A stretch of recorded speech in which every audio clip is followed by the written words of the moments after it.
बिस्मिल्लाहिर्रहमानिर्रहीम। अस्सलामु अलैकुम नाजरीन, जब कयामत की तमाम छोटी और बड़ी निशानियां पूरी हो जाएंगी तो कयामत आना शुरू हो जाएगी। कयामत की इब्तिदा नफ़ख़े सूर से होगी, जिसके बारे में इमामुल अंबिया जनाब मुहम्मदुर रसूलुल्लाह सल्लल्लाहु अलैहि वसल्लम ने इरशाद फरमाया, अल्लाह ताला के चार मुकर्रब फरिश्तों में से हजरत इसराफील अलैहिस्सलाम सूर मुंह में लिए अपनी पेशानी झुकाए कान अल्लाह ताला के हुक्म पर लगाए हुए हैं। जैसे ही अल्लाह ताला हुक्म देंगे वो सूर फूंकना शुरू कर देंगे और कयामत का आगाज हो जाएगा। मुस्लिम शरीफ की हदीस के मुताबिक ये जुम्मा का दिन होगा। लोग अपने अपने कामों में मशगूल होंगे। अचानक मशरिक व मगरिब के तमाम लोग एक लंबी आवाज सुनेंगे जो आहिस्ता आहिस्ता ऊंची होती जाएगी। उस नामानूस आवाज की होलनाकी और सख्ती की वजह से लोगों में इज़्तिराब और बेचैनी फैलनी शुरू हो जाएगी। जब सूर की आवाज बिजली की कड़क की तरह शिद्दत इख्तियार कर जाएगी, तब लोग मरना शुरू हो जाएंगे। जो आदमी जहां होगा वहीं गिर पड़ेगा। जैसे जैसे सूरे इसराफील बुलंद होती चली जाएगी, वैसे वैसे निजाम कायनात दरम बरम होना शुरू हो जाएगा। जमीन आंधी में हिचकोले खाने वाली किंदील की तरह जलजलों की जद में आ जाएगी। पहाड़ गर्दो गुबार बनकर उड़ने लगेंगे। समंदरों में आग भड़क उठेगी। आसमान फट जाएगा। सूरज, चांद और सितारे बेनूर हो जाएंगे। तमाम जीरू मखलूक, इंसान, जिन और फरिश्ते फना हो जाएंगे। हत्ता के मलकल मौत भी अपनी रूह अल्लाह ताला के हवाले कर देंगे। हर जानदार और गैर जानदार चीज फना हो जाएगी। बस सिर्फ एक अल्लाह वहदहू ला शरीक की ज़ात जुल जलाल वल इकराम बाकी रह जाएगी और अल्लाह सुब्हानहू व तआला का ये इरशाद मुबारक पूरा हो जाएगा, कुल्लु मन अलैहा फान व यबका वजहु रब्बिका जुल जलाल वल इकराम। हर चीज जो इस जमीन पर है फना होने वाली है और सिर्फ तेरे रब्बे जुल जलाल वल इकराम की जात ही बाकी रहने वाली है। जब हर चीज फना हो जाएगी तो अल्लाह सुब्हानहू व तआला ऐलान फरमाएंगे, ऐनल जब्बारून ऐनल मुतकब्बिरून लिमनिल मुल्कुल यौम। दुनिया में जब्बार बनने वाले कहां हैं? दुनिया में मुतकब्बिर बनने वाले कहां हैं? आज के रोज बादशाही किसकी है? तवील सन्नाटे के बाद अल्लाह सुब्हानहू व तआला खुद ही उस सवाल का जवाब इरशाद फरमाएंगे, लिल्लाहिल वाहिदिल कहार। आज के रोज बादशाहत सिर्फ अल्लाह वाहिद और कहार की है। मुस्लिम शरीफ की हदीस के अल्फाज यूं हैं, अनल मलिकु ऐनल जब्बारून अल मुतकब्बिरून। मैं हूं बादशाह, कहां हैं दुनिया के जब्बार और मुतकब्बिर। एक तवील मुद्दत जिसका इल्म अल्लाह सुब्हानहू व तआला को है, सुकून और सन्नाटे में गुजर जाएगी। फिर जब अल्लाह ताला चाहेंगे नए सिरे से आसमान, जमीन और फरिश्तों को पैदा फरमाएंगे। नई जमीन में इमारतों, दरख्तों, पहाड़ों और समंदरों का नामो निशान तक नहीं होगा, बल्कि वो सफेद, हमवार और चटियल मैदान होगी जो अपने रब के नूर से खूब रोशन होगी। इंसानों को दोबारा पैदा करने के लिए आसमान से एक बारिश नाजिल होगी, जिसके नतीजे में हर इंसान की रीढ़ की हड्डी से पूरा इंसानी ढांचा तैयार हो जाएगा और उस पर गोश्त पोस्त भी चढ़ा दिया जाएगा। उसके बाद जनाब इसराफील अलैहिस्सलाम को दूसरी मर्तबा सूर फूंकने का हुक्म दिया जाएगा और तमाम इंसान नंगे पांव, नंगे बदन और बेखतना उठ खड़े होंगे, जिस तरह मां के पेट से पैदा हुए थे।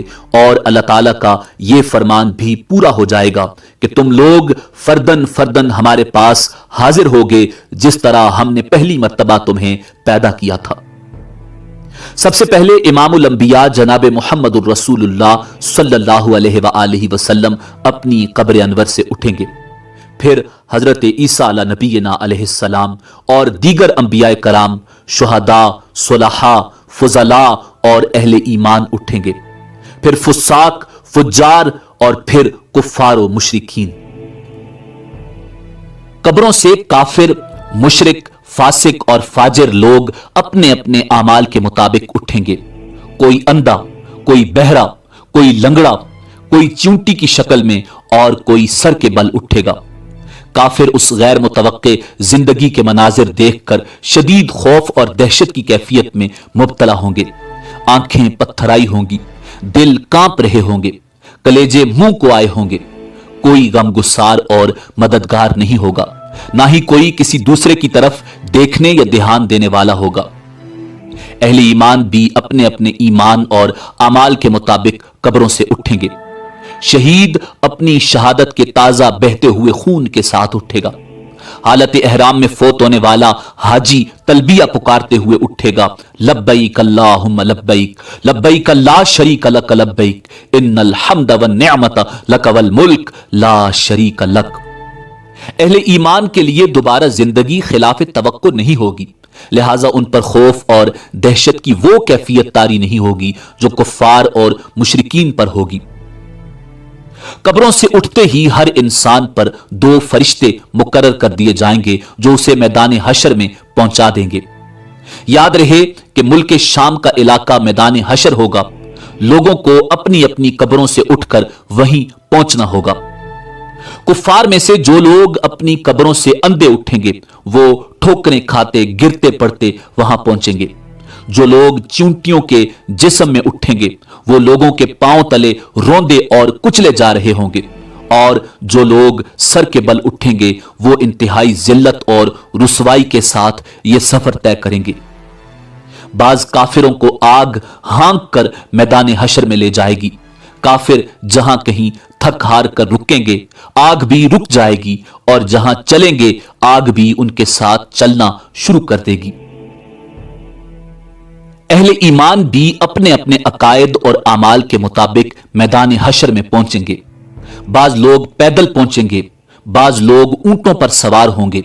किसी ऊंट पर एक, किसी ऊंट पर दो, किसी पर चार, हत्ता के 10-10 आदमी भी एक ऊंट पर सवार होंगे। सारी मखलूक चुपचाप दम सादे एक ही सिमत रवां दवा होगी। किसी को ऊंची सांस लेने की भी मजाल नहीं होगी। हर आदमी को एहसास होगा कि आज इम्तिहान जिंदगी का नतीजा निकलने वाला है।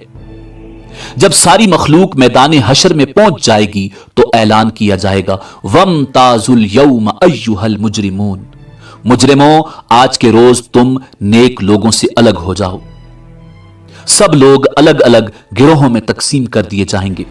सूरज की परस्तिश करने वालों का गिरोह, सितारों की परस्तिश करने वालों का गिरोह, आग की परस्तिश करने वालों का गिरोह, बुतों की परस्तिश करने वालों का गिरोह, कब्रों की परस्तिश करने वालों का गिरोह, मुनाफिकों का गिरोह, मुर्तदों का गिरोह एक तरफ, और दूसरी तरफ ईमानदारों को उनके अकायद और अमाल के मुताबिक अलग अलग गिरोहों में तकसीम किया जाएगा। मैदान हशर में लोग नंगे पांव और नंगे बदन होंगे। सूरज 1 मील के फासले पर आग बरसा रहा होगा। जमीन दहक रही होगी। जिस्म सूरज की आग में जल रहे होंगे। जमीन पर पांव रखने मुश्किल होंगे। दूर दूर तक कहीं साया नजर नहीं आएगा। लोग अपने अपने अकायद और आमाल के मुताबिक पसीने में शराबूर होंगे। किसी को टखनों तक, किसी को पिंडली तक, किसी को घुटनों तक, किसी को जानुओं तक, किसी को कमर तक पसीना आया होगा। कोई सीना और गर्दन तक पसीने में डूबा होगा। कुफ्फार और मुशरिकीन को मुंह में पसीने की लगाम आई होगी और बाज पसीने में डुबकियां खा रहे होंगे। भूख और प्यास की शिद्दत से लोगों का बुरा हाल होगा। भूख, प्यास और शदीद गर्मी की हालत में लोग 50,000 साल तक खड़े रहेंगे और तंग आकर अल्लाह ताला से दुआ करेंगे, या अल्लाह हमें इस मुसीबत से निजात दिला, खा जहन्नुम में भेज दे। याद रहे आज सूरज का हमारी जमीन से फासला 9 करोड़ 30 लाख मील है। इसके बावजूद जून और जुलाई में जमीन इस कदर गर्म हो जाती है कि 1 मिनट के लिए इस पर नंगे पांव खड़े होना नामुमकिन होता है। गौर फरमाइए उस रोज क्या हाल होगा जिस रोज जमीन का दर्जा हरारत आज के मुकाबले में 9 करोड़ दर्जे ज्यादा होगा। लाचार होकर लोग हजरत आदम अला नबीना अलैहिस्सलाम की खिदमत में हाजिर होंगे और अर्ज करेंगे, अल्लाह ताला ने आपको अपने हाथ से बनाया और अपनी रूह फूंकी, फरिश्तों से सजदा करवाया, जन्नत में जगह दी। आज हमारे लिए सिफारिश कर दें कि अल्लाह ताला हिसाब किताब शुरू करके हमें हशर की तकलीफ से निजात दे दे। हजरत आदम अला नबीना अलैहिस्सलाम फरमाएंगे, आज मेरा रब इस कदर गुस्से में है कि इससे पहले कभी हुआ न आइंदा होगा। मुझसे जन्नत में अल्लाह ताला की नाफरमानी हो गई थी, जिसकी वजह से मुझे अपनी जान की फिक्र है, लिहाजा मैं सिफारिश नहीं कर सकता, तुम लोग नूह के पास चले जाओ। लोग हजरत नूह अलैहिस्सलाम की खिदमत में हाजिर होंगे और अपना मुद्दा बयान करेंगे। हजरत नूह अलैहिस्सलाम भी यही कहेंगे कि आज मेरा रब इतने गुस्से में है कि इससे पहले कभी इतना गुस्से में नहीं था और ना इसके बाद आएगा। मैंने दुनिया में अपनी कौम के लिए बद्दुआ की थी, जिसके नतीजे में वो हलाक हो गई। आज मुझे अपनी जान की फिक्र है, मैं सिफारिश नहीं कर सकता, तुम लोग इब्राहिम खलीलुल्लाह अलैहिस्सलाम के पास चले जाओ, वो सिफारिश करेंगे। लोग अल्लाह के पैगंबर जद्द रसूल हजरत इब्राहिम खलीलुल्लाह अलैहिस्सलाम की खिदमत में हाजिर होंगे और अर्ज करेंगे, आप अल्लाह के नबी और उसके खलील हैं, अपने रब के हुजूर सिफारिश कर दें। आप देख रहे हैं हमारी क्या हालत हो रही है। हजरत इब्राहिम अलैहिस्सलाम भी वही बात फरमाएंगे जो हजरत आदम और हजरत नूह अलैहिस्सलाम ने कही थी। आज मेरा रब इस कदर नाराज है कि इससे पहले कभी इतना नाराज नहीं हुआ, ना इसके बाद होगा। मैंने दुनिया में 3 झूठ बोले थे, जिसकी वजह से आज मुझे अपनी जान की फिक्र है, कहीं अल्लाह ताला बाज पुरस न करें। लिहाजा तुम लोग मूसा के पास चले जाओ। लोग मूसा कलीमुल्लाह अलैहिस्सलाम की खिदमत में हाजिर होंगे और अर्ज करेंगे, अल्लाह ताला ने आपसे हम कलाम होकर सारे लोगों पर आपको फजीलत दी। आप देख रहे हैं हमारी क्या हालत हो रही है, आप अपने रब के हुजूर सिफारिश कर दें। हजरत मूसा अला नबीना अलैहिस्सलाम फरमाएंगे, आज तो मेरा रब इस कदर गुस्से में है कि इससे पहले कभी ना हुआ और न बाद में होगा। मैंने दुनिया में एक आदमी को कत्ल किया था, जिसकी वजह से मुझे अपनी जान की फिक्र है, लिहाजा मैं सिफारिश नहीं कर सकता, तुम लोग ईसा के पास चले जाओ। लोग अल्लाह के पैगंबर हजरत ईसा रूहुल्लाह अलैहिस्सलाम की खिदमत में हाजिर होंगे और अर्ज करेंगे, आप अल्लाह के रसूल हैं और उसका फरमान है कि अल्लाह की रूह हैं। आप देख रहे हैं हमारी क्या हालत हो रही है, अपने रब से हमारे लिए सिफारिश कर दें। हजरत ईसा रूहुल्लाह अलैहिस्सलाम भी वही जवाब देंगे कि आज मेरा रब इस कदर गुस्से में है कि इससे पहले कभी ना हुआ और ना आइंदा होगा। तुम लोग मोहम्मद इब्न अब्दुल्ला अलैहि तहियत व सना की खिदमत में हाजिर हो जाओ, वो तुम्हारी सिफारिश करेंगे। लोग सैयदुल अंबिया रहमतुल लिल आलमीन शफीउल मुस्लिमीन की खिदमत में हाजिर होंगे और अर्ज करेंगे, आप अल्लाह के रसूल और खातिमुल अंबिया हैं। अल्लाह ने आपके अगले पिछले सारे गुनाह मुआफ फरमा दिए हैं। आप देख रहे हैं हमारी क्या हालत हो रही है, अपने रब के हुजूर सिफारिश कर दीजिए कि वो हमारे हिसाब किताब का आगाज फरमाए। रसूल रहमत सल्लल्लाहु अलैहि वसल्लम फरमाएंगे, हां आज के रोज सिफारिश के लायक मैं ही हूं। चुनांचे आप सल्लल्लाहु अलैहि वसल्लम को मैदान हशर से शिफात के बुलंद तरीन मकाम मकाम महमूद पर पहुंचा दिया जाएगा, जो जन्नत में अर्श इलाही के नीचे होगा। वहां पहुंचकर आप सल्लल्लाहु अलैहि वसल्लम अपने रब के हुजूर सजदा में गिर पड़ेंगे और अल्लाह ताला की हम्दो सना बयान करेंगे। फिर जब अल्लाह ताला का गुस्सा कम होगा तो खालिक कायनात इरशाद फरमाएगा, ए मोहम्मद सर उठाओ और सवाल करो, दिए जाओगे, सिफारिश करो, कबूल की जाएगी। यही शिफात कुबरा होगी। शिफात कुबरा की मंजूरी के बाद रसूल अकरम सल्लल्लाहु अलैहि वसल्लम मकाम महमूद से मैदान हश्र में वापस तशरीफ लाएंगे। उसके बाद हक ताला फरिश्तों की मैयत में मैदान हश्र में नुज़ूल अजलाल फरमाएंगे। फरिश्ते जमीन के दूर नजदीक किनारों पर सफ बस्ता खड़े होंगे। 8 फरिश्तों ने अल्लाह ताला का अर्श थाम रखा होगा। अदालत इलाही कायम हो जाएगी। मलाइका, अंबिया, औलिया और सुलहा को बतौर गवाह तलब कर लिया जाएगा। फरिश्तों को हुक्म होगा कि वो लोगों में उनके नामे आमाल तकसीम कर दें। अहले ईमान को सामने से और दाएं हाथ में नामे आमाल दिया जाएगा और कुफ्फार व मुशरिकीन को पुश्त की तरफ से बाएं हाथ में नामे आमाल दिया जाएगा। नामा अमाल पर नजर डालते ही हर आदमी के सामने उसकी सारी जिंदगी पेश हो जाएगी। भूले बिसरे माजी की सारी यादें ताजा हो जाएंगी। अहले ईमान के रोशन चेहरे कुछ और भी रोशन और तरोताजा हो जाएंगे और वो खुशी खुशी दूसरों को अपना अमालनामा दिखाएंगे और कहेंगे, हा उमुक़रऊ किताबिया, लोगो आओ मेरा नामा अमाल पढ़ो। कुफार और मुशरिकीन के चेहरों की स्याही में और भी कुछ इजाफा हो जाएगा। जिल्लत उनके चेहरों पर छा जाएगी। हसरत और निदामत से वो अपने हाथों को चबाएंगे और कहेंगे, काश मैं अपना नामा अमाल न देखता।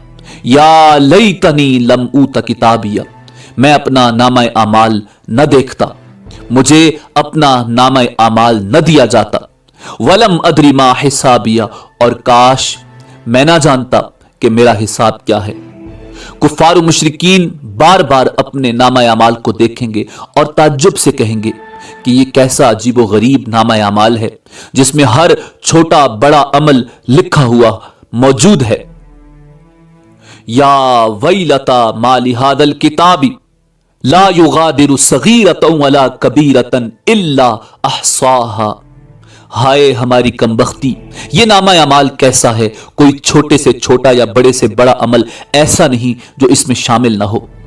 अमाल नामों की तकसीम के बाद सवाल जवाब का सिलसिला शुरू होगा। अल्लाह सुब्हानहू व तआला जिस से चाहेंगे बगैर किसी तर्जुमान के बराह रास्त सवाल करेंगे।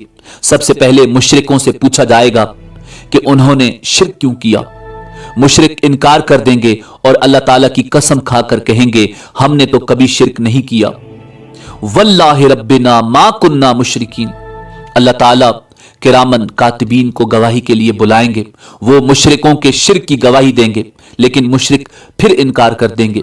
शिर्क से भरपूर किरामन कातिबीन का तैयार किया हुआ नामा अमाल उनके सामने रख दिया जाएगा। मुशरिक उससे भी इनकार कर देंगे। फिर उस दौर के अंबिया, उलमा और औलिया को गवाही के लिए बुलाया जाएगा, तो वो उनके शिर्क की गवाही देंगे, लेकिन मुशरिक उससे भी इनकार कर देंगे। फिर कब्र या मिजार की वो जगह जहां शिर्क किया जाता था गवाही के लिए लाई जाएगी, वो भी मुशरिकों के शिर्क की गवाही देगी, लेकिन मुशरिक उसका भी इनकार कर देंगे और अल्लाह ताला से मुखातिब होकर कहेंगे, या अल्लाह, क्या तूने अपने बंदों को जुल्म से पनाह नहीं दी। अल्लाह ताला इरशाद फरमाएंगे, हाँ मैंने अपने बंदों को जुल्म से पनाह दी है। मुशरिक कहेंगे, आज हम अपनी जात के अलावा किसी दूसरे की गवाही को तस्लीम नहीं करेंगे। अल्लाह ताला उनकी जबानों पर मोहर लगा देंगे और उनके आज़ा को बोलने का हुक्म देंगे। तब मुशरिकों के आज़ा गवाही देंगे कि हाँ वाकई ये शिर्क करते थे, और यूं उन पर जहन्नुम वाजिब हो जाएगी। मुशरिक अपने आज़ा को लान तान करेंगे कि हम तो तुम्हें जहन्नुम से बचाने की कोशिश कर रहे थे। जवाब में आज़ा कहेंगे, जिस अल्लाह ने तुम्हें कुव्वत गोयाई अता फरमाई है उसने हमें बोलने का हुक्म दिया था, हम कैसे इनकार कर सकते थे। एक मुनाफिक से अल्लाह ताला सवाल करेंगे, क्या मैंने तुझे दुनिया में इज्जत, हुकूमत, अहलो अयाल और मालो दौलत नहीं दिया था। वो अर्ज करेगा, क्यों नहीं या अल्लाह, सब कुछ दिया था। अल्लाह ताला दूसरा सवाल पूछेंगे, क्या तुझे यकीन था कि कयामत आएगी और अल्लाह ताला के सामने जवाबदेही होगी। मुनाफिक कहेगा, हाँ या रब, मुझे यकीन था, मैंने तेरा कलमा पढ़ा, तेरी किताब पर ईमान लाया, तेरे रसूल पर ईमान लाया, नमाज पढ़ी, रोजे रखे, ज़कात दी। मुनाफिक अपनी तारीफें करने में पूरा जोर बयान सर्फ कर देगा। अल्लाह ताला इरशाद फरमाएंगे, अच्छा जरा ठहरो, हम कुछ और गवाह लाते हैं। मुनाफिक अपने दिल में सोचेगा कि मैं तो मुसलमानों के साथ मिलकर नमाज रोजा करता रहा, आज मेरे खिलाफ गवाही कौन देगा। अल्लाह ताला उसके मुंह पर मोहर लगा देंगे और उसकी रान को बोलने का हुक्म देंगे। चुनाचे उसकी रान, उसके बदन का गोश्त, उसके बदन की हड्डियां और उसके जिस्म का रुआं रुआं उसके निफाक की गवाही देगा कि एक तरफ तो ये नमाज रोजा करता रहा और दूसरी तरफ कुफ्फार से दोस्ती पर नाजा था और उनके मफादात का तहफ्फुज करता रहा, मुसलमानों को धोखा देता रहा और उनसे गद्दारी करता रहा। अल्लाह ताला उस पर सख्त गजबनाक होंगे और उस पर जहन्नुम वाजिब हो जाएगी। अहले ईमान से सवाल जवाब का अंदाज बिल्कुल मुख्तलिफ होगा। ایک مومن آدمی کو اللہ تعالیٰ اپنے قریب بلا کر اس پر اپنا دامن رحمت ڈال دیں گے اور سوال کریں گے تو نے فلاں گناہ کیا تھا، تو نے فلاں گناہ کیا تھا؟ مومن عرض کرے گا ہاں یا اللہ کیا تھا۔ اللہ تعالیٰ اس کے ایک ایک گناہ کے بارے میں سوال کریں گے اور وہ اقرار کرتا چلا جائے گا اور سوچے گا کہ اب تو وہ ضرور ہلاک ہو جائے گا۔ آخر میں اللہ تعالیٰ ارشاد فرمائیں گے میں نے تیرے گناہوں پر دنیا میں بھی پردہ ڈالا ہوا تھا اور آج بھی پردہ ڈال رہا ہوں، اور اسے جنت میں بھیج دیا جائے گا۔ افراد کے علاوہ انبیاء اور رسل کی تکذیب کرنے والی اقوام سے بھی سوال و جواب ہوں گے۔ قوم نوح سے سوال ہوگا تم نے پیغمبر کی تکذیب کیوں کی؟ اور وہ حضرت نوح علیہ السلام اور ان کی دعوت کا انکار کریں گے۔ اللہ تعالیٰ حضرت نوح علیہ السلام سے فرمائیں گے نوح اپنے حق میں گواہی لاؤ۔ حضرت نوح علیہ السلام عرض کریں گے میری گواہی امت محمدیہ ہے۔ چنانچہ امت محمدیہ کے علماء، اولیاء اور صلحاء حاضر کیے جائیں گے اور وہ گواہی دیں گے کہ ہاں نوح پیغمبر بنا کر بھیجے گئے تھے اور انہوں نے 950 سال تک حق رسالت ادا کیا۔ قوم نوح کہے گی تم تو ہمارے زمانے میں موجود ہی نہیں تھے، تم یہ گواہی کیسے دے رہے ہو؟ اس پر رسول اکرم صلی اللہ علیہ وآلہ وسلم کو لایا جائے گا اور وہ اپنی امت کی صداقت کی گواہی دیں گے کہ میری امت نے قرآن مجید کی روح سے بالکل سچی گواہی دی ہے۔ رسول اکرم صلی اللہ علیہ وآلہ وسلم کی اس گواہی کے بعد قوم نوح لاجواب ہو جائے گی اور مجرم قرار پا کر جہنم میں ڈال دی جائے گی۔ ایسا ہی معاملہ قوم ہود، قوم صالح، قوم شعیب، قوم لوط اور دوسرے انبیاء کی اقوام کے ساتھ ہوگا۔ جرم ثابت ہونے کے بعد کافر بارگاہ الہی میں درخواست کریں گے اے ہمارے رب، ہم نے سب کچھ دیکھ اور سن لیا، بس ایک دفعہ ہمیں دنیا میں واپس بھیج دے، ہم ضرور نیک عمل کریں گے۔ ارشاد ہوگا یہ ممکن نہیں، اب تو تمہیں اپنے کرتوتوں کا ہمیشہ ہمیشہ کے لیے مزہ چکھنا ہوگا۔ کفار دوسری درخواست یہ کریں گے یا اللہ ہماری گمراہی کے ذمہ دار ہمارے پیشوا اور لیڈر ہیں، انہیں ہماری نسبت دوہرا عذاب دیا جائے۔ ارشاد ہوگا تمہارا یہ عذر بھی قابل سماعت نہیں، گمراہ ہونے والوں کو گمراہ ہونے کا عذاب دیا جائے گا اور گمراہ کرنے والوں کو گمراہ کرنے کا عذاب دیا جائے گا۔ اپنی اپنی جگہ تم دونوں ہی مجرم ہو، دونوں کو اپنے اپنے کیے کی سزا ملے گی۔ حشر میں اس قسم کے سوال و جواب کے علاوہ دیگر اعمال کا حساب کتاب بھی ہوگا۔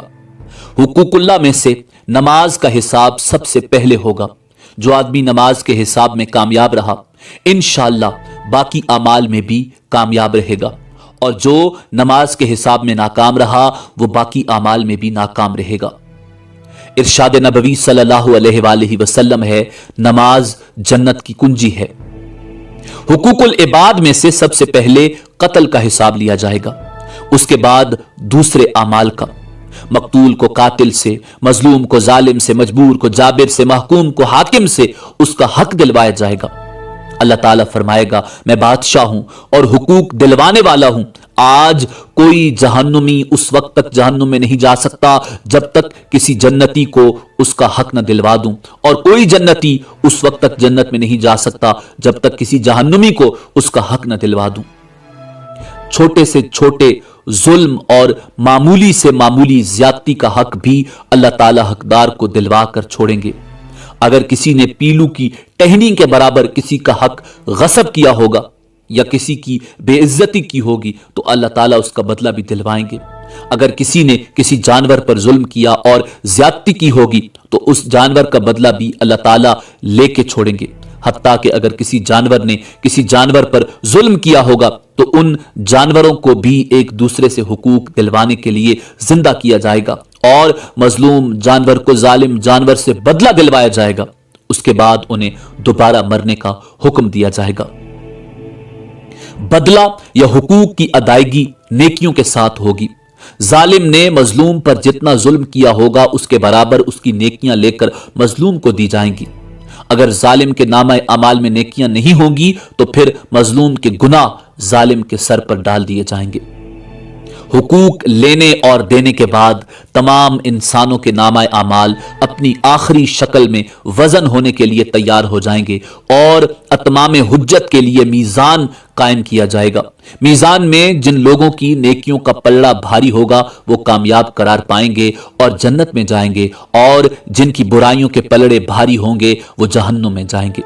بعض لوگوں کے میزان میں ایک نیکی کی زیادتی یا ایک نیکی کی کمی ان کے جنتی یا جہنمی ہونے کا فیصلہ کر دے گی، اور کہا جاتا ہے کہ ہر شخص کے اعمال تلنے پر ایک فرشتہ اعلان کرے گا کہ فلاں ابن فلاں کامیاب ہوا یا فلاں ابن فلاں ناکام ہوا۔ لوگوں کے نامہ اعمال کا وزن ان کے ایمان اور عقیدہ کے مطابق ہوگا۔ کفار، مشرکین، مرتدین اور منافقین کے ڈھیروں نیک اعمال کا وزن ذرہ برابر نہیں ہوگا، جبکہ ایک مومن آدمی کے نامہ اعمال میں 99 گناہوں سے بھرے ہوئے رجسٹر ہوں گے۔ اللہ تعالیٰ کے سوالوں کے جواب میں وہ اپنے گناہوں کا اعتراف کرے گا۔ اللہ تعالیٰ فرمائیں گے اس کے اعمال میزان میں تولے جائیں، نیکیوں کے پلڑے میں ایک چھوٹا سا کاغذ رکھ دیا جائے گا جس پر کلمہ توحید لکھا ہوگا۔ وہی کلمہ توحید اس کے گناہوں سے بھرے 99 رجسٹروں پر بھاری ہو جائے گا اور وہ جنت میں چلا جائے گا۔ میزان ان 3 جگہوں میں سے ایک ہے جس کے بارے میں اللہ تعالیٰ کے رسول امام الانبیاء جناب محمد الرسول اللہ صلی اللہ علیہ وآلہ وسلم نے ارشاد فرمایا کہ وہاں کوئی آدمی کسی دوسرے آدمی کو یاد نہیں کرے گا، نہ اس کی مدد کرے گا، نہ اس کے کام آئے گا۔ اگر کسی آدمی کی ایک نیکی میزان میں کم ہو گئی تو سارے میدان حشر میں کوئی بھی اسے ایک نیکی دینے کے لیے تیار نہیں ہوگا، نہ بیٹا، نہ بیٹی، نہ بیوی، نہ کوئی دوست، نہ کوئی پیر و مرشد، نہ کوئی رشتہ دار، بلکہ سب ایک دوسرے سے دور بھاگیں گے۔ سب سے آخری اور مشکل ترین مرحلہ صراط کا ہوگا۔ ہر آدمی کو پل صراط سے ہی گزر کر جنت میں جانا ہوگا۔ پل صراط بال سے باریک اور تلوار کی دھار سے زیادہ تیز ہوگا، جسے جہنم کے اوپر رکھا جائے گا اور لوگوں کو اس سے گزرنے کا حکم دیا جائے گا۔ گزرنے سے پہلے پورے میدان حشر میں ہر طرف مکمل تاریکی اور اندھیرا چھا جائے گا۔ ہر آدمی کو اس کے عقیدہ اور اعمال کے مطابق صراط سے گزرنے کے لیے نور دیا جائے گا۔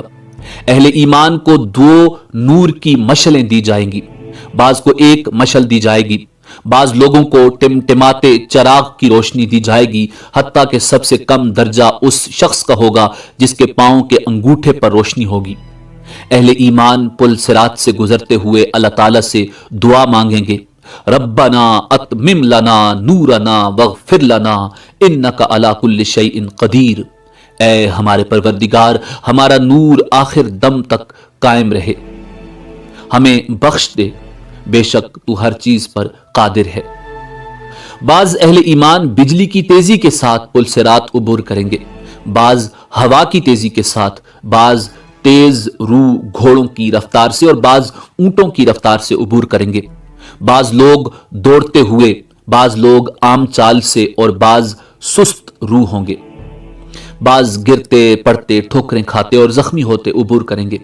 پل صراط کے دونوں طرف خودکار کنڈے یعنی ہکس لگے ہوں گے جو اللہ تعالیٰ کے حکم کے مطابق بعض لوگوں کے چلنے میں صرف رکاوٹ ڈالیں گے، بعض لوگوں کو پل کے اوپر ہی بار بار گراتے رہیں گے، بعض لوگوں کو صرف زخمی کریں گے اور بعض کو کھینچ کر جہنم میں ڈال دیں گے۔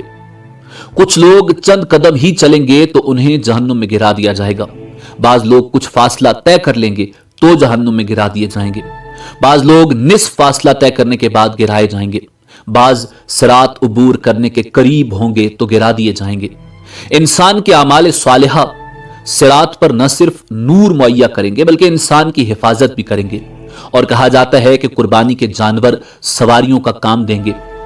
صراط سے گزرنے کا منظر اس قدر ہولناک ہوگا کہ کسی کی زبان سے کوئی بات نہیں نکلے گی، صرف انبیاء کرام کی زبان سے یہ آواز سنائی دے گی، رب سلم رب سلم، یا اللہ ہمیں بچا لے، یا اللہ ہمیں بچا لے۔ صراط سب سے پہلے رسول کریم نبی محتشم صلی اللہ علیہ وآلہ وسلم اور آپ کی امت عبور کرے گی، بعد میں دیگر انبیاء اور ان کی امتیں عبور کریں گی۔ صراط عبور کرنے کے بعد تمام اہل ایمان پل صراط کے آخری حصے میں روک لیے جائیں گے، اور جن مسلمانوں کے درمیان کوئی غلط فہمی یا گلہ شکوہ، غصہ یا ناراضگی ہوگی وہ دور کی جائے گی۔ جب سارے اہل ایمان مکمل طور پر پاک اور صاف ہو جائیں گے تب انہیں جنت میں داخل ہونے کی اجازت دی جائے گی۔ نبی کریم رؤوف الرحیم امام الانبیاء جناب محمد الرسول اللہ صلی اللہ علیہ وآلہ وسلم جنت کے دروازے پر تشریف لائیں گے۔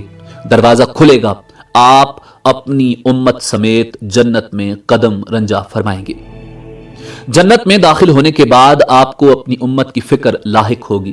آپ اپنی امت کا حال دریافت فرمائیں گے۔ جب آپ کو معلوم ہوگا کہ بے شمار امتی جہنم میں ہیں تو آپ اللہ کے حضور سجدہ میں گر پڑیں گے، اللہ تعالیٰ کی حمد و ثنا کر کے سفارش کی اجازت طلب کریں گے۔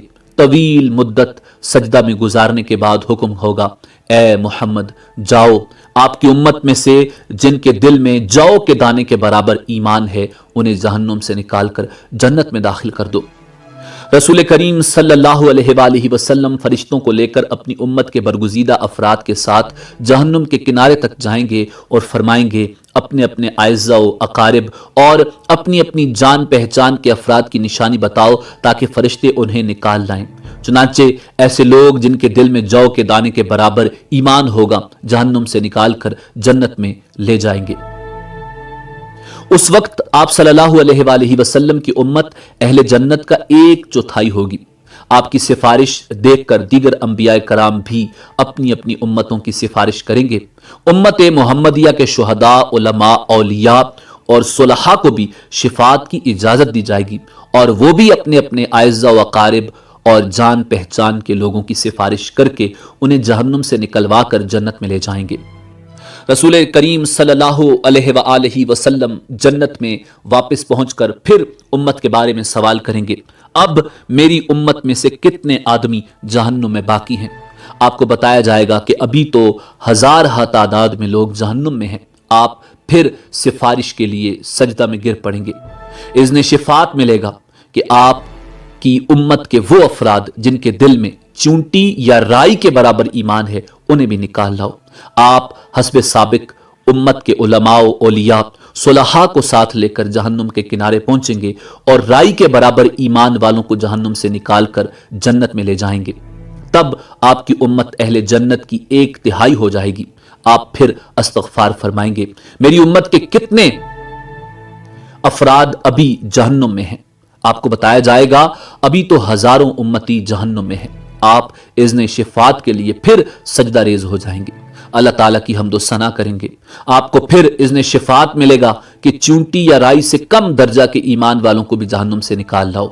اذن شفاعت ملنے پر آپ پھر فرشتوں کی میت میں اپنی امت کے علماء، فضلاء اور اولیاء و صلحاء کے ساتھ جہنم کے کنارے پہنچیں گے اور امت کے ان افراد کو بھی جہنم سے نکلوائیں گے جن کے دل میں رائی سے بھی کم درجہ کا ایمان ہوگا۔ تب آپ کی امت اہل جنت کی نصف تعداد کے برابر ہو جائے گی۔ چوتھی مرتبہ پھر رسول اکرم صلی اللہ علیہ وآلہ وسلم ان لوگوں کے لیے اذن شفاعت طلب کریں گے جنہوں نے ساری زندگی میں صرف ایک بار لا الہ الا اللہ پڑھا ہوگا۔ اللہ تعالیٰ ارشاد فرمائیں گے، میری عزت، عظمت، جلال اور کبریائی کی قسم، جس نے لا الہ الا اللہ کہا ہے اسے میں خود جہنم سے نکالوں گا۔ چنانچہ آخر میں اللہ تعالیٰ خود ان لوگوں کو جہنم سے نکال کر جنت میں داخل فرمائیں گے جنہوں نے لا الہ الا اللہ کہا ہوگا۔ جنتی لوگ اس آخری گروہ کو اتقاء الرحمن یعنی رحمان کے آزاد کردہ کہہ کر پکاریں گے۔ شفاعت کا سلسلہ جب مکمل ہو جائے گا اور تمام اہل جنت جنت میں داخل ہو جائیں گے، تب اہل جنت میں اپنی اولادوں اور عزیز و اقارب سے ملنے کا تجسس پیدا ہوگا اور وہ ان کے ملنے اور انہیں دیکھنے کی خواہش کا اظہار کریں گے۔ ارشاد باری تعالیٰ ہوگا کہ اولادوں کو ان کے والدین کے ساتھ ملا دیا جائے۔ چنانچہ تمام اہل جنت کے اہل و عیال کو ایک جگہ اکٹھا کر دیا جائے گا۔ اہل جنت کے جنت میں آباد ہو جانے کے بعد اور اہل جہنم کے جہنم میں پہنچنے کے بعد سب کو آواز دی جائے گی، اے اہل جنت جنت کے کنارے پر آ جاؤ، اے اہل جہنم جہنم کے کنارے پر آ جاؤ۔ دونوں فریق جب کناروں پر پہنچیں گے، ایک سفید مینڈا لایا جائے گا جس کے بارے میں سوال کیا جائے گا، اے اہل جنت، اے اہل جہنم، بتاؤ یہ کون ہے؟ کہیں گے یا اللہ یہ موت ہے۔ اس کے بعد اللہ تعالیٰ اس مینڈے کو ذبح کرنے کا حکم دیں گے۔ مینڈے کو ذبح کرنے کے بعد اعلان کر دیا جائے گا، اے جنت والو، تمہارے لیے ہمیشہ ہمیشہ کے لیے جنت ہے، تمہیں کبھی موت نہیں آئے گی، اور اے جہنم والو، تمہارے لیے ہمیشہ ہمیشہ کی جہنم ہے، تمہیں بھی کبھی موت نہیں آئے گی۔